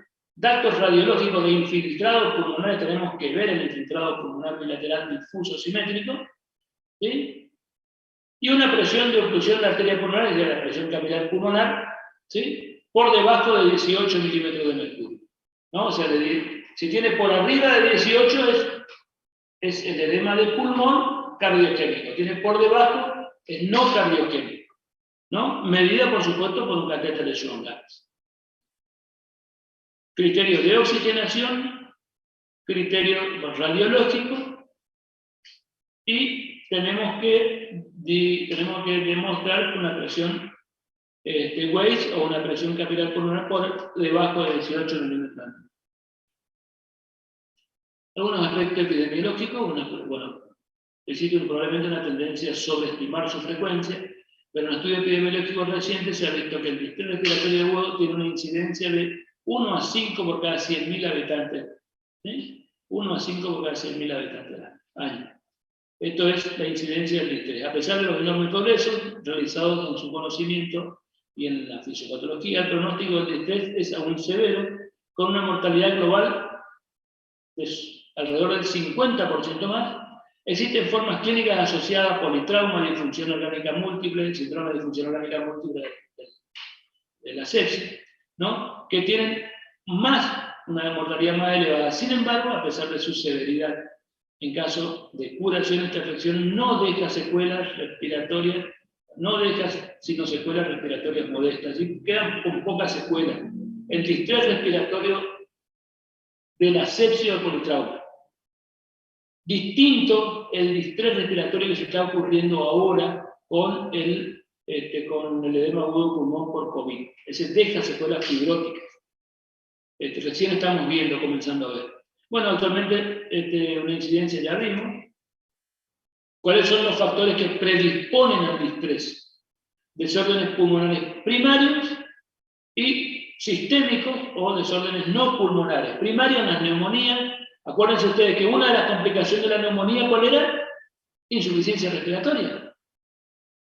Y puede ser insuficiencia respiratoria o un distrés que incluya la insuficiencia respiratoria. Aspiración de contenido gástrico, síndrome de Mendelssohn, ¿no? Contusión pulmonar, embolia grasa, lesiones por inhalación, casi ahogamiento y síndrome de reperfusión pulmonar. Y los no pulmonares, sepsis, politrauma, transfusiones sanguíneas, bypass cardiopulmonar, la pancreatitis aguda puede producir un distrés respiratorio agudo del adulto y la insuficiencia hepática fulminante. Bueno, esto comienza todo, si ustedes se ponen a mirar, digamos, fíjense ustedes, disminución del flujo normal de sangre, en los casos de pacientes con cierto grado de hipovolemia o shock, permite una agregación plaquetaria que libera sustancias inflamatorias que lesionan la glándula alveolar capilar, deterioro del intercambio gaseoso, alteración BQ, hipoxemia, ¿no? Esto es así, esta sustancia inflamatoria que lesiona la membrana también produce un síndrome de fuga capilar por alteración de la permeabilidad, edema, alteración BQ, hipoxemia, ¿no? Fíjense ustedes. Y en algunas circunstancias la sustancia tensioactiva disminuye ¿cómo se llama? El surfactante pulmonar y también produce atelectasia, produciendo disminución de la adaptabilidad del pulmón y aumento del trabajo respiratorio con hipoxemia. Disminución de la adaptabilidad en realidad es disminución de la complacencia, la compliance pulmonar, ¿sí? Y con aumento del trabajo respiratorio. Tenemos que tener en cuenta para hacer diagnóstico, esto tiene relación con cómo se ha denominado a través de la historia al distrés respiratorio agudo adulto, síndrome de atelectasias múltiples, anomalía histológica del pulmón de shock, también se le llama, pulmón húmedo, pulmón blanco, pulmón, bueno, en la guerra de Vietnam, pulmón Tanán, ¿no? Distintos nombres fue recibido a través del tiempo, pulmón blanco, pulmón de shock, hipoxemia refractaria, en mi época le llamábamos hipoxemia refractaria o pulmón blanco, atelectasia refractaria, ¿sí? También se llamaba enfermedad de la membrana hialina del adulto, porque anatomopatológicamente es igual, ¿no? Bueno, después los edemas pulmonares pueden ser, ¿no? ¿Cómo diagnosticamos? ¿Cuáles son los criterios de diagnóstico de distrés respiratorio? Tenemos que tener una causa. El distrés respiratorio no aparece porque sí, es decir, evento catastrófico, le decíamos nosotros antes, es una causa o enfermedad asociada, ¿no? Causa o enfermedad asociada identificable, ¿no? Que produzca disnea. Habitualmente esta enfermedad es grave, la neumonía, una infección severa, la sepsis, una peritonitis aguda, un politrauma, un trauma abdominal, lo que sea, ¿no? Pero tiene que ser lo suficientemente grave. Hipoxemia, tiene que haber una causa, tiene que haber hipoxemia, que normalmente no mejora con el aumento de oxígeno. O sea, hipoxemia refractaria, ¿no? Normalmente refractaria a oxígeno suplementario.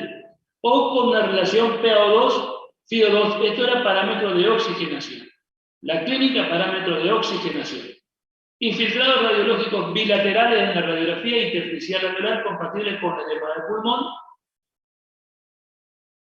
Causa, hipoxemia refractaria, infiltrado en la radiografía de tórax, reducción de la distensibilidad o disminución de la compliance pulmonar y ausencia de evidencia de factores cardíacos como causa principal del edema. A esto se define como que tenga una presión de oclusión en la arteria pulmonar por debajo de 18 milímetros de mercurio. ¿Sí? O sea, hasta 17 milímetros de mercurio, porque por arriba de eso ya la causa se asume como que es cardiogénica. O sea, son los clínicos asociados al distrés respiratorio, que serían las causas, ¿no? Presión pulmonar directa, aspiración de contenido gástrico, infecciones, trauma torácico, casi ahogamiento, inhalación de tóxicos, eventos embólicos, lesión pulmonar indirecta, shock, sepsis, múltiples transfusiones sanguíneas, trauma no torácico, quemaduras, sobredosis de droga, lesión pulmonar por reperfusión, pancreatitis aguda, CID, la coagulación intravascular diseminada es una causa de distrés respiratorio agudo del adulto. Y bueno, dentro de las causas cardiológicas de edema de pulmón, todo lo que tenga que ver con cardiopatía que produzca fallo miocárdico. Distrés respiratorio como causa no cardiológica, edema de las grandes alturas, como causa no cardiológica, edema de grandes alturas, edema pulmonar neurogénico, obstrucción de la vía aérea, edema pulmonar por reexpansión, lesión pulmonar por reperfusión. Desde el punto de vista de anatomía patológica, lesión de la unidad alveolo-capilar, esa es la que falla, digamos, edema alveolar intersticial, congestión capilar, hemorragia alveolar en algunos casos, necrosis de los neumonocitos tipo 1, ¿no? Membrana hialina eosinofílica, hay inflamación y reparación. Esto es un resumen de la anatomía patológica. Bueno, tiene tres fases, una fase exudativa, una proliferativa y una fibrosis, ¿no? La primera fase, la fase exudativa, habitualmente hay la injuria, produce la disminución del neumonocito tipo 1 fundamentalmente, ¿no? La fase exudativa, la injuria de membrana, produce un fluido rico en proteínas dentro del espacio alveolar, consecuencia del incremento de la permeabilidad. El epitelio alveolar normal está compuesto por estas dos células, tipo 1 y tipo 2, ¿no? Este es el que va, el 10% está constituido por neumonocito tipo 2, ya habíamos visto al comienzo, y este es el que fundamentalmente son más resistentes a las lesiones. Su función incluye producción de surfactantes, transporte de iones, proliferación y diferenciación para la reabsorción de las células y después convertirse en un monocito tipo 1, ¿no? La fase exudativa. La otra fase es la fase proliferativa. Acá comienzan, ¿no? Se llenan las células, el espacio alveolar se llena de las células, ¿no? Del intersticio y sus productos, junto con un nuevo vaso sanguíneo, comienzan a proliferar, a haber más células y vasos sanguíneos, y en la fase de fibrosis, ¿no? Hay acumulación de colágeno y fibronectina. Esto es de la última fase, comienzan a aumentar la cantidad de neumonocitos de tipo 1 a través de la diferenciación por neumonocitos de tipo 2. Esto ya en resumen de lo que habíamos visto antes. ¿Cuál es el examen físico una vez hecho el diagnóstico? Entonces teníamos parámetros, para hacer diagnóstico de distrés respiratorio agudo del adulto, tenemos el evento catastrófico, tenemos la hipoxemia refractaria con una PAFI menos de 200, tenemos la radiografía que tiene que tener el infiltrado bilateral simétrico y difuso, y la ausencia de algún signo que me haga pensar que hay fallo miocárdico. Y esos habitualmente se pueden comprobar midiendo la presión capilar pulmonar, que tiene que estar por debajo de 18 milímetros de mercurio. Con esos criterios hacemos diagnóstico de distrés, y desde el punto de vista del examen físico siempre tenemos al inicio taquicardia, taquipnea, aumento del trabajo respiratorio, puede haber cianosis, agitación y hipotensión con sepsia y traumatismo masivo, fiebre cuando hay infección. A la ocultación, crepitante, ronco diseminado, ¿no? Dispersio, sibilancia en algunos casos, bueno, y el resto del examen físico puede ser normal o puede estar relacionado con la enfermedad preexistente. El diagnóstico, bueno, fíjense ustedes que acá hay otra sigla que es el daño alveolar difuso, que es el equivalente a la lesión pulmonar, ¿no? El aumento de la permeabilidad vascular, hay hipoxemia, lesión pulmonar PO2, FiO2 300 y por debajo de 300, y el distrés respiratorio agudo del adulto por debajo de 200, ¿no? Bueno, tiene menor distensibilidad, ¿no? Ausencia de componente cardiogénico y excluir enfermedades tratables. La radiografía de tórax, bueno, se ve la sombra iliar bilateral con capacidades lineales de delirio, relleno alveolar más periférico, menos guiada por la gravedad, es decir, no es como el cardiogénico que primero se llena lo de las bases y después va viendo la distribución de flujo sanguíneo y después el edema en ala de mariposa. Bueno, tratamiento no farmacológico, es decir, tratar la patología de base, hay que tratar la patología de base, ¿no? Evitar la sobrecarga hídrica, y el tratamiento en sí es la ventilación mecánica, asistencia respiratoria mecánica invasiva o no invasiva, según la indicación, se le pone presión positiva, fin de la expiración, ¿sí? Presión positiva, fin de la expiración, o PIP. Asistencia respiratoria mecánica con aumento de la concentración inspirada de oxígeno y PIP. Ese es el tratamiento, si ustedes quieren resumir, digamos, ¿no? Bueno, la ventilación mecánica, el volumen corriente es menos 6 mililitros por kilo de peso, con una presión plató que no tiene que superar los 35 milímetros de centímetros de agua por millón, frecuencia respiratoria 15 a 25, modo asistida controlada o controlada cuando se pueda o cuando se requiera, digamos, la fracción inspirada de oxígeno al inicio, 100%, y después se va disminuyendo la fracción inspirada de oxígeno hasta lograr una saturación alrededor del 93 o 94%, una PO2 de 65 a 70 milímetros de mercurio. Porque acuérdense ustedes que si nosotros mantenemos más de 72 horas la fracción inspirada de oxígeno al 100%, podemos producir una lesión pulmonar por oxígeno. Bueno, la PCO2, en algunas circunstancias, mantenemos lo que se llama hipercapnia permisiva, y el decúbito prono, siempre que sea posible ventilación con el decúbito prono, siempre que sea posible para mejorar la relación PQ, o ventilación perfusión. Rodríguez, ¿cuánto es? ¿Pompeu? Ah, Pompeu. ¿Vos sos hermana de Pompeu? ¿Que terminó Sí. hace poquito? Ah, No. ¿No? ¿No sos hermana de Pompeu? No. Bueno, ¿alguna preguntita, por favor? Doctor, Sí. las imágenes radiológicas, ¿cómo se mira este caso? ¿Cómo va a La estar? imagen radiológica. Sí. ¿Viste? Una radiografía de tórax común. Una teleradiografía de tórax se ve, digamos, describiendo, diciéndote así en palabras simples, pulmón blanco. Ahí está. Se ve como infiltrado más blanco, bilaterales, difuso y simétrico. A veces se ve por un programa aéreo. Si ustedes miran síndrome de condensación en el edema de pulmón, es uno de los síndromes que producen síndrome de condensación. Bueno, esto para descansar 2 minutitos para hablar de mal de altura. Mal de altura. Profe, una pregunta antes. Sí.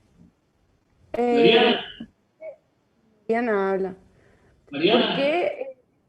¿Por qué la hipoxemia es refractaria a la oxigenoterapia y después como que el tratamiento es la administración de oxígeno?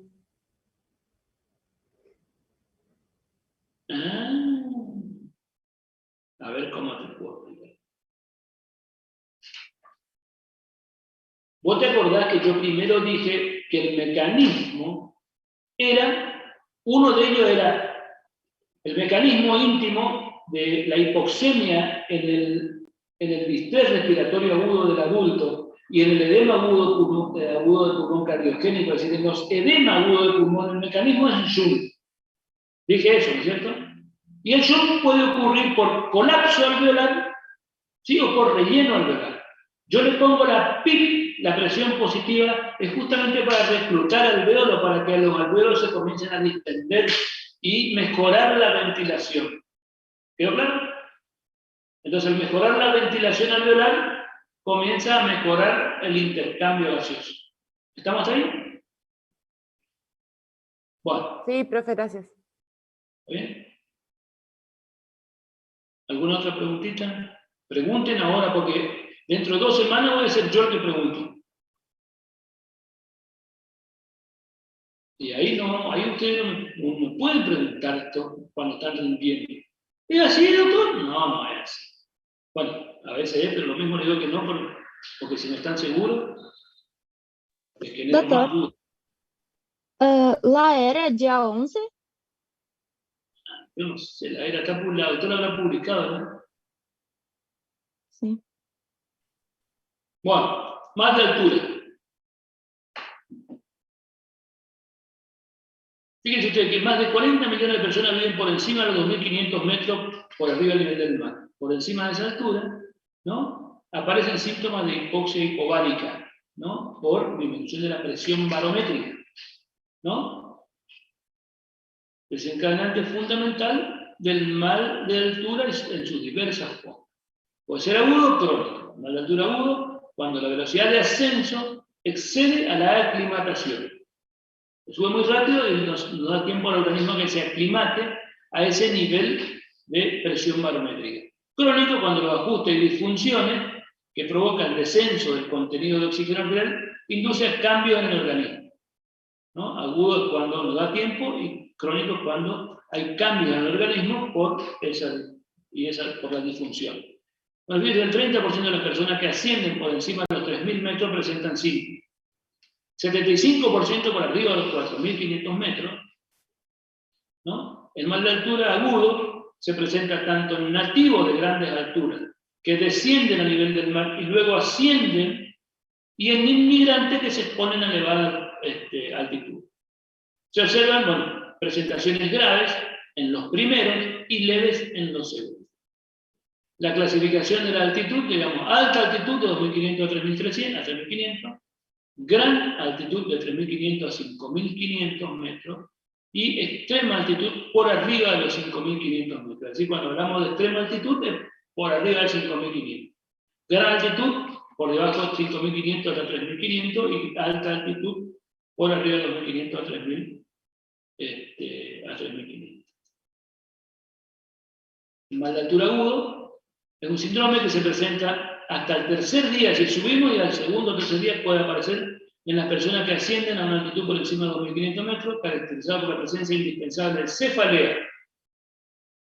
Cefalea y uno de los siguientes síntomas: anorexia, náusea, vómito, insomnio, convulsiones, fatiga. Es decir, al segundo o tercer día siempre hay cefalea, más alguno de estos otros. Digamos, mal de montaña agudo. ¿Está? Puede ser anorexia, náusea, vómito, insomnio, convulsiones o fatiga.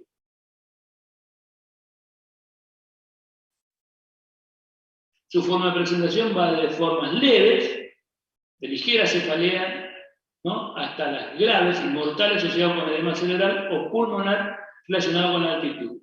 Las formas más graves están relacionadas a ascensos rápidos y extensos por encima de los 4.000 metros de altura.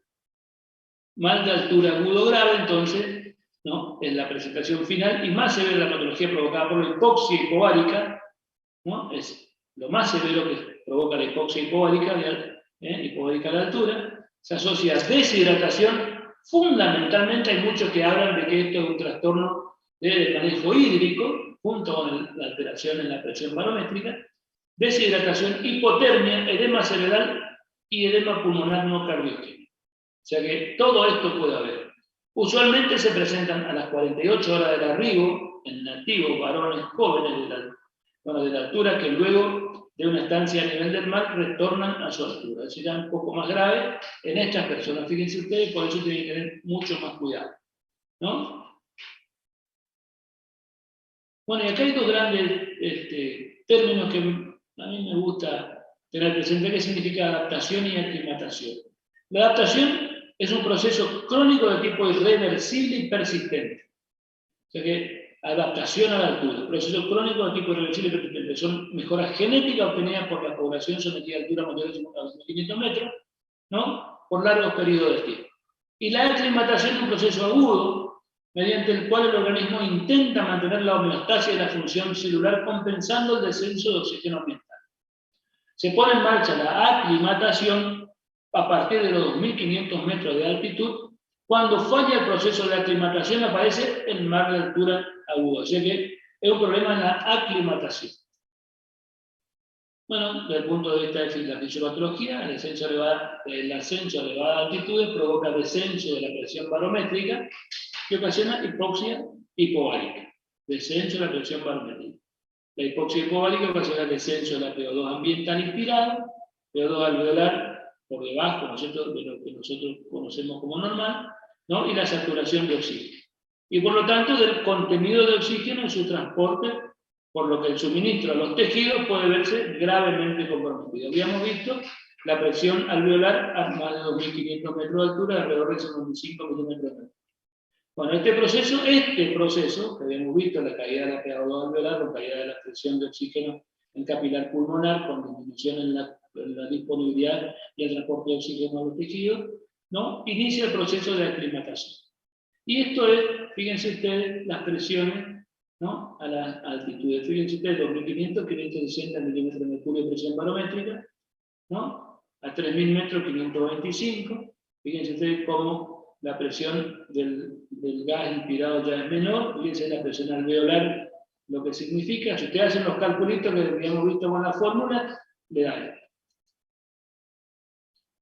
Desde el punto de vista de fisiopatología, el proceso de aclimatación tiene diversas respuestas. Respuesta hipóxica, ventilatoria, bueno, fundamentalmente es la primera que aparece, la más inmediata y decisiva, ¿no? La hiperventilación provoca, o sea, aumenta la frecuencia respiratoria y la profundidad de la respiración. Alcalosis respiratoria, y si este dura más de 7 días, estimula la excreción renal de bicarbonato, ¿no? Que se va perdiendo bicarbonato. Eso es un trastorno también en los líquidos. Cuando falla la respuesta ventilatoria a la hipoxia, aparece el mal de altura aguda. La respuesta hipóxica de vasoconstricción pulmonar, si hay, disminuye la cantidad de oxígeno en el alveolo, también vasoconstricción de la arteria pulmonar provoca aumento en la presión de la arteria pulmonar que mejora la relación BQ, redistribuyendo el flujo sanguíneo a zonas poco profundas. Cuando falla esta respuesta, ¿no? Hipóxica de vasoconstricción, aparece el edema de pulmón agudo. Después tenemos la hipoxia cerebral, la alcalosis respiratoria con hipocapnia provoca vasoconstricción cerebral. ¿Se acuerdan que hoy les decía que la hipercapnia producía vasodilatación cerebral? Por eso daba aumento de la cefalea y había que tener cuidado con lo que tenía hipertensión endocraneal o edema cerebral. Bueno, la hipoxia cerebral lo que produce, la hipocapnia lo que produce es vasoconstricción primero, ¿no? Pero acá hay un problema, como hay vasoconstricción por hipocapnia, pero también hay hipoxemia. Entonces, con el objetivo de mejorar el flujo sanguíneo cerebral. Esto es más persistente con valores de PO2, fíjense ustedes, por debajo de 60 milímetros. Y después tenemos una respuesta hipóxica hemodinámica, ¿no? Estimula la secreción de catecolamina, activación simpática, incrementa la epinefrina y norepinefrina, y provoca aumento del gasto cardíaco, la frecuencia cardíaca, aumento de la presión arterial, vasoconstricción periférica y vasodilatación con incremento de la perfusión del pulmón, cerebro, corazón y tejido. Esto es lo que después nos va a dar los diferentes alteraciones de severidad en la escala del mal de altura aguda. Fíjense ustedes, entonces tenemos, ¿a qué le llamamos mal de altura agudo leve, moderado y severo?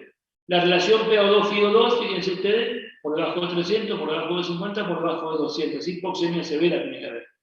La radiografía de tórax, filtrado el 30%, en el leve, moderado 50%, en el grave, edema agudo del pulmón. Infiltrado el 100%. El Glasgow, normal en el leve, menos de 14 en el moderado, y Glasgow por debajo de 10, alteración de la conciencia. Y la cefalea leve, moderada y grave. Fíjense usted, cuando tiene leve de 0 a 3 puntos, moderado de 4 a 8 puntos, y grave 9 puntos más. Si tiene cada uno de estos tres, es un mal de altura grave. ¿Cómo se maneja? ¿Cómo se trata? Manejo con reposo absoluto, oxígeno precozmente, fluido intravenoso porque hay una alteración, dijimos una alteración en manejo de los fluidos, habitualmente hay deshidratación, fundamentalmente calentados previamente para combatir la hipotermia y la deshidratación. Tramadol calma la cefalea, ¿no? Y de esta forma disminuye la angustia al paciente. Y la acetazolamida. La acetazolamida es un diurético inhibidor de la anhidrasa carbónica, que lo que produce es disminución de la eliminación de bicarbonato, ¿no? Manejo del edema agudo del pulmón, nifedipina, para producir vasodilatación pulmonar, disminuye la resistencia vascular pulmonar, ¿no? Nifedipina, 10 miligramos vía oral cada 12 horas, puede ocasionar hipotensión, ¿no? Puede ser el único problema. O nifedipina reacción retardada, 30 miligramos cada 24. Y si no logramos controlar con esto, asistencia respiratoria mecánica invasiva. También se utiliza dexametasona, 8 miligramos endovenoso en bolo, y luego 4 miligramos endovenoso cada 6 horas para el manejo. Por supuesto, los lugares de atención de cada uno de estos, ¿no? En el mal de altura leve, ambulatorio, moderado, observación de emergencia, y grave, unidad de cuidado intensivo. Reposo, todos reposos, oxígeno, máscara y ARM con mal de altura grave, fluidoterapia todo, ¿no? Tramadol, dosis baja, de acuerdo al requerimiento, en el leve, moderado 50 miligramos cada 8 horas, y en el grave 50 miligramos o en forma endovenosa por perfusión. La acetazolamida, 250 miligramos cada 8 horas en el grave para disminuir la alcalosis respiratoria. Dexametasona en moderado y grave, nifedipina en el grave que tiene edema agudo de pulmón, y ventilación en mandatoria o mecánica no invasiva, o ventilación invasiva con control y PIP en los pacientes graves. ¿Sí? ¿Lo escucho? ¿Eh? No escucho.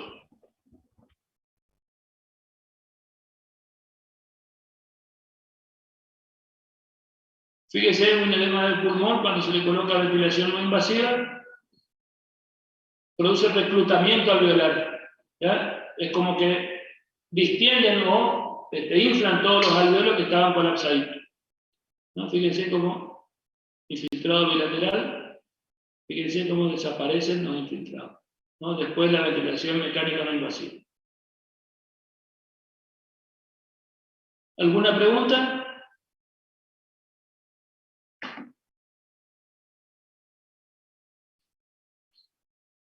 Si no hay nada para preguntar, yo me voy a retirar y voy a dar por terminada.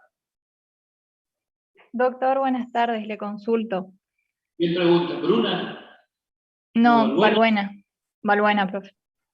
Le consulto, ¿la aclimatación sería, cuando explicó la adaptación y aclimatación, también se podría utilizar ambientación?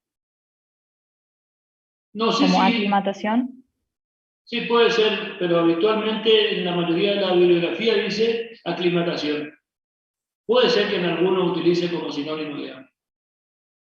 Gracias, profe. Bueno, me despido. No sé qué capaz que mañana tengo que hablar con otro grupo, ¿no? Así que nos vemos mañana. Hasta luego.